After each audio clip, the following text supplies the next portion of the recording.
Seku pasaka, vilkas rijo ašaką. Amerikos lėktuvą vakar jums papasakojau, neturėjau ką pridurti, tiesiog matau, kad jisai, veidų į samanas pavarė, tai čia nėra nieko natūralaus. Na ir šiandien paaiškėja, kad kažkokiu keistu būdu siejasi su pelkės istorija šitą istoriją. Tai lakūnas tai nori būti aukštai, prie dangaus, yra iš žemai, iš Navy Seals, atsargos veteranas, jūreivis, ir jisai tarsi atsiduria, kur jo vieta vandeny. Taip, tai čia labai žiaurus toks įvykis ir žiaurus kalbėjimas. Na ir labai žiauru, kai visa šeima žūsta, bet labai būna gaila turtingų, galingų ir negaila kitų, kur negaila.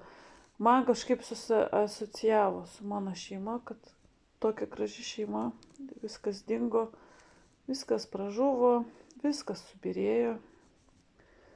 Ir žinokit, gal jūs apkaltinsit, kad aš kokia beširdė, bet aš žiūriu tą tragediją ir nieko nejaučiu, suprantat? Nieko nejaučiu, ten kiti, ten kaip, nieko nejaučiu ir čia tiesiog bando kartais nuteisti. Aš negaliu nieko jausti, nes aš kasdieną tame gyvenu. Va tokiam va. Lėktuvas gabalais, viskas nukrito, dingo. Kasdien.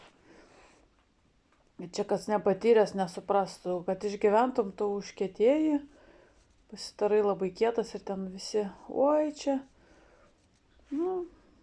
Taip, tėtis, mama, dar tokia mintis gal irgi žiauri. Tai neturi kur pinigų dėti, skrenda. O čia prieš 8 metus, kai parašiau komentarą, ko su nauja mašina mergina važiavo, nebūtų žuvus. Išpratėjo. Tai ir čia tas pats. Tai vargšai nekrenta iš dangaus ir nežūsta, suprantat? Taip, kaip pagalvoju. Man pirma mintis galvoju, būtų vargšai, tai būtų sėdėjo kažkur. Gal McDonald'se su puštinukus valgė gimtadienio proga.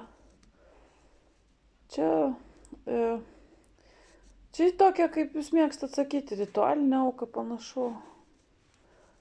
Siemens turime, Siemens areną. Bet kaip iš dangaus lakūnas, kuris jūreivis nukrito, tai čia labai stipru yra.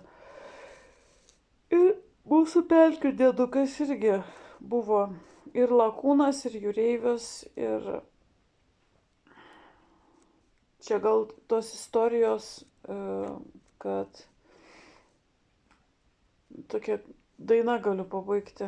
Jie nebuvo dievai, jie tik akmenys tylus, jie nebuvo dievai, jie mūsų laisvė nebyli. Jie ne dievai, tu kyli aukštai, krenti žemai ir jie ne dievai.